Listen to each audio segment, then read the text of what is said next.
And if you look at the word, nausea, oh, I feel nauseous, nausea. That's actually from the word noise. Mm. Okay. I was not aware of that. Wow. Right. And so we're musical beings.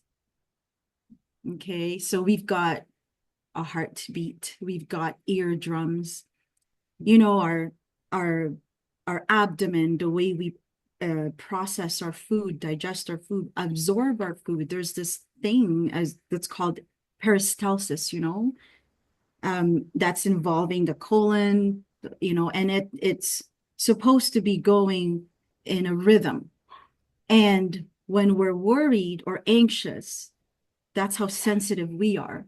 Mm. That rhythm gets disrupted. And all of a sudden, we're dealing with either constipation or diarrhea, which is pretty much the same thing, just both different side of the same coin, right? Two sides Right. of the same coin. So we need to get back to becoming harmonious.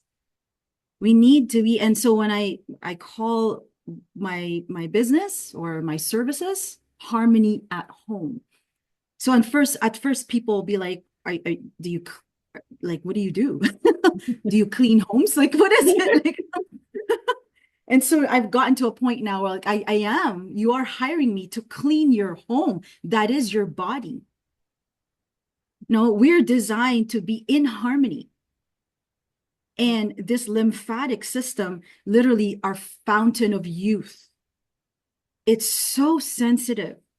Mm. And part of the reason why we're walking around unaware of how disharmonious we are moving, our day-to-day tasks, or the way our very being is not in harmony.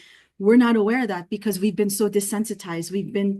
We don't know how to listen to the sound that our bodies produce, right? So Or not to interrupt you, but I'm just please, thinking too, and even when our body speaks to us in those kinds of, trying to just give us signals and tell us, hey, there's something out of balance here.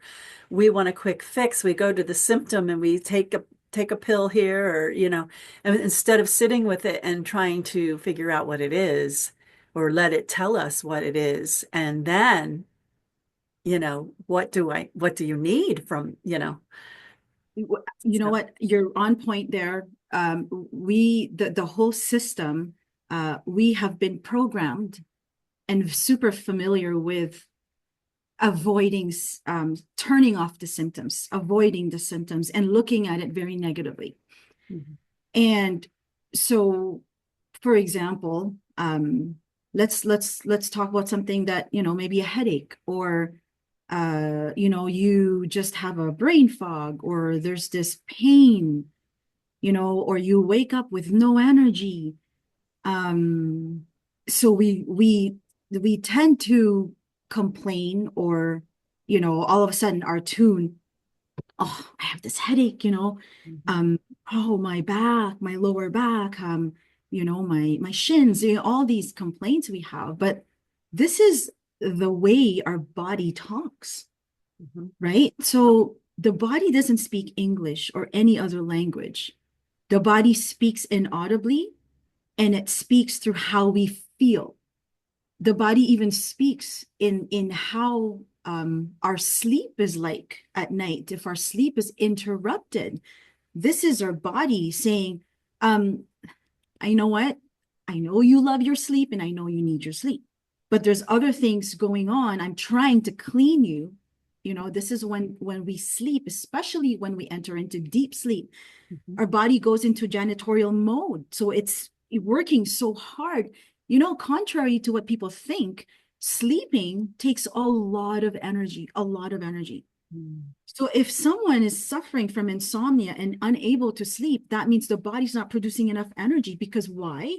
Because it takes power to clean the house, your body. Mhm. And if it's too acidic, if there's a interruption to this flow of energy, body's going to bring it to our attention.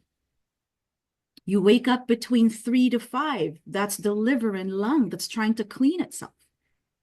And so, we have to learn how to pay attention to and not complain and understand that our body has been designed to heal, which means it's also designed to grow, right? Mm-hmm. So when we're healing, like talking about symptoms, right?